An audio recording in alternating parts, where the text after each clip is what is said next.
Good afternoon, children. Today I am going to start the chapter 11, Algebra. See first the exercise 11.1, question number 1.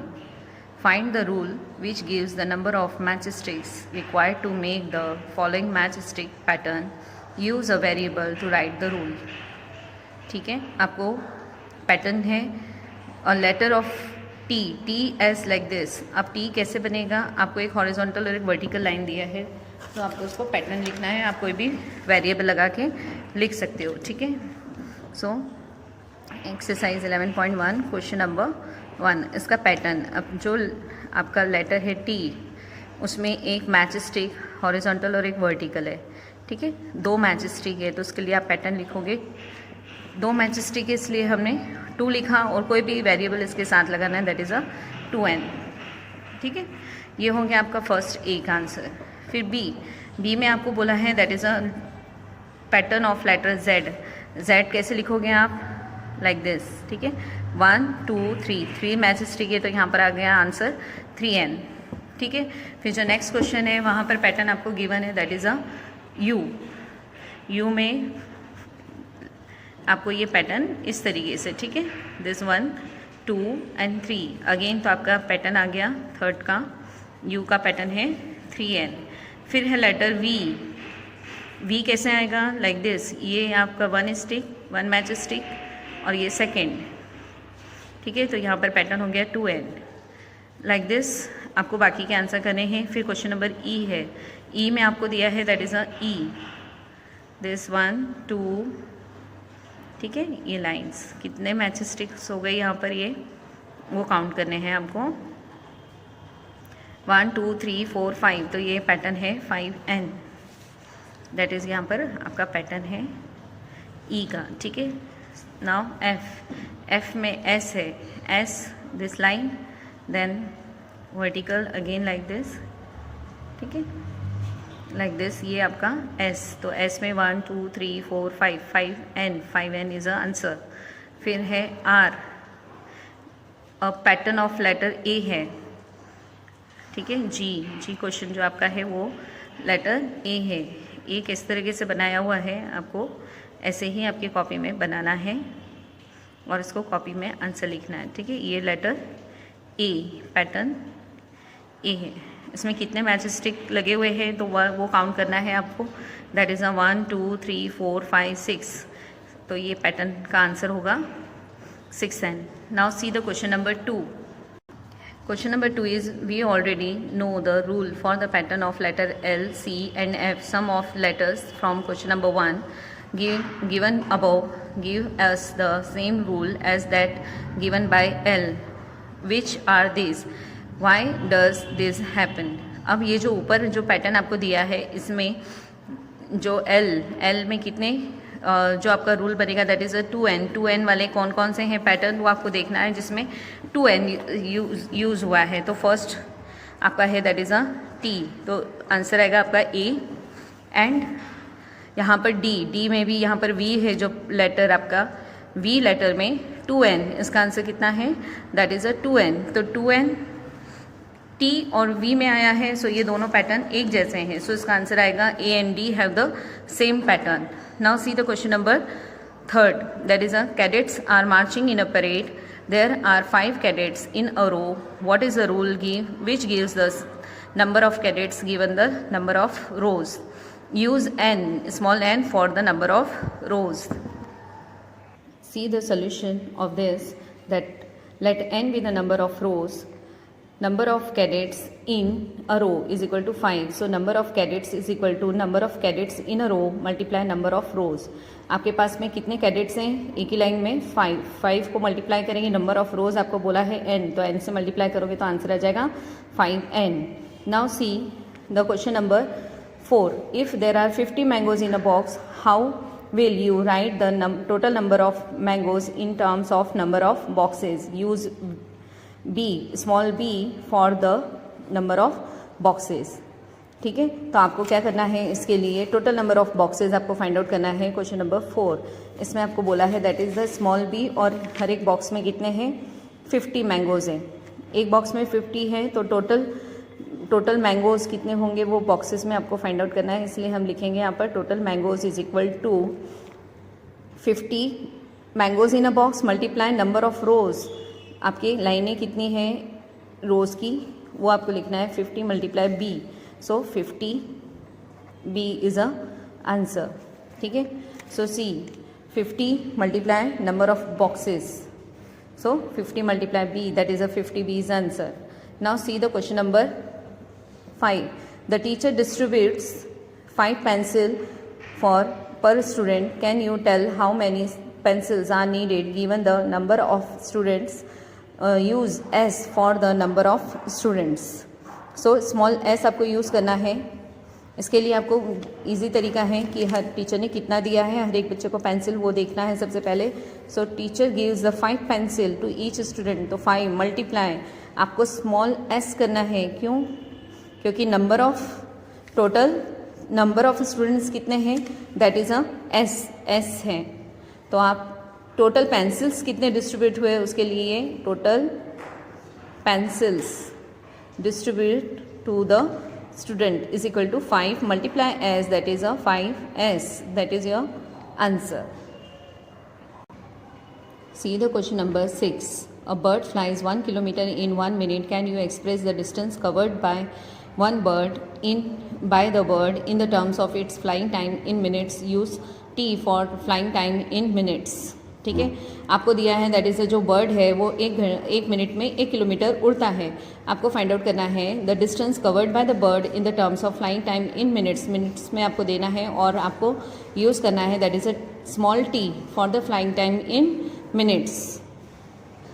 So answer आप लिखोगे that is solution में सबसे first line आप लिखोगे that is let T be the minutes given by the flying time. आपको दिया है T small T is a flying time, okay, in minutes. Then distance covered in 1 minute is equal to 1 kilometre. 1 minute में 1 kilometre उड़ता है bird, तो आपको find out करना है कि टी मिनट्स में कितना डिस्टेंस कवर करेगा। So distance covered in 1 minute multiply flying time, so 1 into T that is the T kilometre is a answer. Now see the next question, question number 7. Radha is drawing a dot rangoli, a beautiful pattern of lines and joining dots with chalk powder. She has 9 dots in a row. How many dots will her rangoli have for our rows? Then how many dots are there if there are 8 rows, if there are 10 rows? ठीक है, तो ये देखिए आपको sketch दिख रहा है यहाँ पर। तो राधा क्या बना रही है, रंगोली बना रही है और हर एक लाइन में उसने कितने डॉट्स बनाए हैं, 9 डॉट्स बनाए हैं। तो उसने अगर r रोज़ बनाए हैं तो r रोज़ के लिए आपको क्या करना है, मल्टीप्लाई बाय 9 को मल्टीप्लाई करेंगे r से, तो r रोज़ में उसने कितने डॉट्स निकाले, 9r। ठीक है, ये हो गया फर्स्ट। देन आपको बोला है कि अगर वो 8 रोज़ बना रही है तो आपको मल्टीप्लाई करना है how many dots are there if there are 8 rows. अगर आर के बदले अगर 8 रोज़ रहे तो कितने आएगा, 9 8 जा 72 डॉट्स हो जाएंगे टोटल। ठीक है, नाउ अगर उसने आर 10 रोज़ बनाए हैं तो 10 रोज़ के लिए आप क्या करोगे, मल्टीप्लाई करोगे 9 को 10 से, सो 90 डॉट्स। आपको सिंपली मल्टीप्लाई करना है। अगर r रोज़ है तो r से मल्टीप्लाई करोगे 9 को तो 9r। ठीक है, अगर आपके पास में बोला है कि 8 रोज़ उसने बनाए हैं, एक लाइन में उसने 9 डॉट्स बनाए, ऐसे करके उसने 8 रोज़ बनाई है, तो टोटल डॉट्स कितने हो जाएंगे, 9 8 जा 72।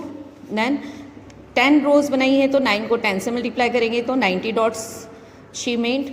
Okay, see in this way you can write in your copy. ठीक है, r rows and she made the 9 dots in a row, फिर मल्टीप्लाई करेंगे आप like this and you get the answer.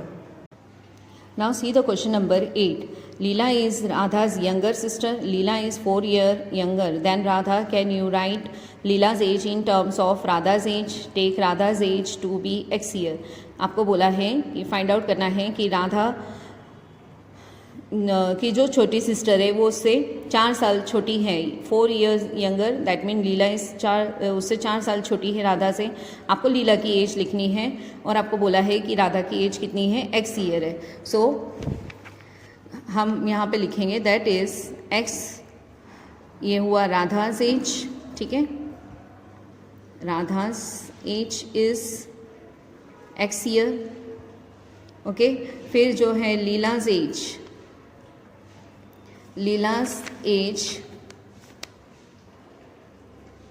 Is equal to, उससे 4 साल छोटी है तो x माइनस 4, राधा की उम्र से वो 4 साल छोटी है तो ये हो जाएगा x माइनस 4 ईयर्स, ओके। ये हो गई Leela's age. This is a question number 8 solution, okay। Now see the next question, that is a question number 9. Mother has made laddus. She gives some laddu to guest and family member. Now still 5 laddus remain. If the number of laddus mother gave away in is L, how many laddus did she make? कितने Laddu last में आपको लिखने हैं कि माँ ने कितने लड्डू बनाए थे। माँ ने गेस्ट को और फैमिली मेम्बर्स को लड्डू बांटे हैं, लेकिन फिर भी 5 लड्डू बच गए हैं।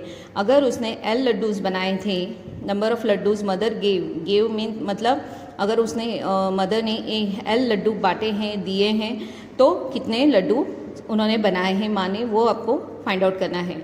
Understood the question children? Okay, see the solution of this. So number of laddoos mother gave is L, ठीक है। माँ ने L लड्डूज़ दिए हैं, रिमेनिंग लड्डू 5 बच गए, ठीक है। तो total number of laddoos is equal to number of laddoos given by mother plus number of laddoos remaining.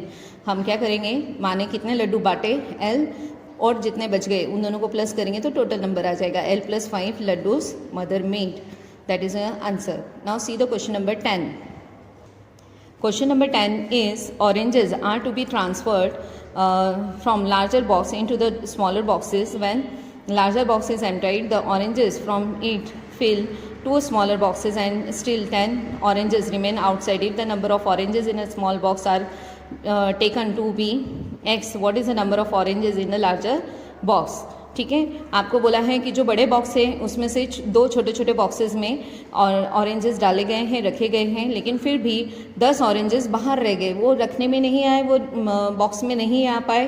तो आपको फाइंड आउट करना है कि टोटल कितने ऑरेंजेस बड़े बॉक्स में रखे गए थे, ठीक है। सो हम सबसे पहले लिखेंगे the number of oranges in a small box. छोटे बॉक्स में x रखा है, so number of oranges in 2 smaller boxes. ऐसे करके 2 बॉक्सेस ले, यहाँ पर 2 से मल्टीप्लाई करेंगे x को तो ये हो जाएगा 2x।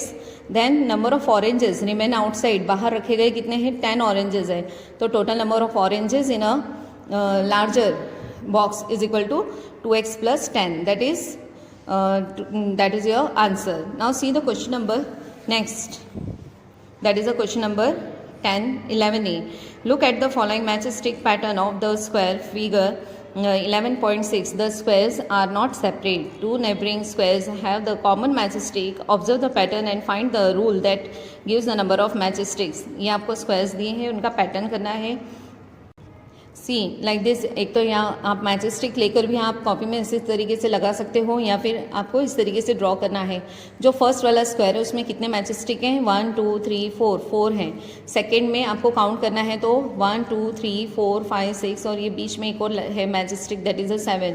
फिर थर्ड जो स्क्वायर बना हुआ है इसमें 1 2 3 4 5 6 7 8 9 10 11 होने चाहिए। फिर से काउंट 1 2 3 4 5 6 7 8 9 10, ठीक है। तो यहाँ पर 10 आएगा, ठीक है, ये 10 मैंने यहाँ पर करेक्ट कर दिया, ठीक है। 10 मैचिस्टिक्स हैं। फिर नेक्स्ट जो है उसमें 13 है, काउंट कर लेते हैं हम 1 2 3 4 5 6 7 8 9 10 11 12 13 मैचिस्टिक्स हैं। सो इफ़ वी रिमूव 1, हर एक में से 1 रिमूव करेंगे तो यहाँ पर बचेंगे 3, यहाँ पर बचेंगे 6, यहाँ पर 9 और यहाँ पर 12। तो ये 3 का टेबल बन गया, ठीक है, 3 6 9 12, ओके। सो आपको इसका पैटर्न लिखना है। So the required equation is equal to 3x plus 10, 3x plus 1। So x is a number of squares. Now see the pattern number, second pattern है आपको लाइक दिस, ये ट्रायंगल दिए हुए हैं, इनमें भी इसी तरीके से आपको काउंट करना है। क्वेश्चन है the 11.17 gives a matchstick pattern of triangle as in exercise 11A above. Find the general rule that gives the number of matchsticks in terms of the number of triangles, ठीक है। तो ये triangles हैं, इनके pattern आपको दिए हैं, सो pattern को आपको लिखना है। फर्स्ट जो ट्रायंगल है उसमें 3 मैचिस्टिक्स हैं, सेकेंड में 5, ठीक है, थर्ड में 7 है, काउंट करना है 1 2 3 4 5 6 7, फिर इसमें भी आप काउंट करना है 1। ऐसे आप आपकी कॉपी में मैच स्टिक लगाकर इनको बना सकते हो, ठीक है। सो इफ़ यू रिमूव 1, अगर हम इसमें से 1 मैच स्टिक हटा देते हैं तो आपका पैटर्न क्या हो जाएगा, यहाँ से एक कम कर देंगे तो 2 हो जाएगा, यहाँ से एक कम किया मैंने तो 4, यहाँ से एक कम करेंगे तो 6, यहाँ से एक कम करेंगे तो 8। सो पैटर्न आएगा 2 4 6 8 एंड सो ऑन।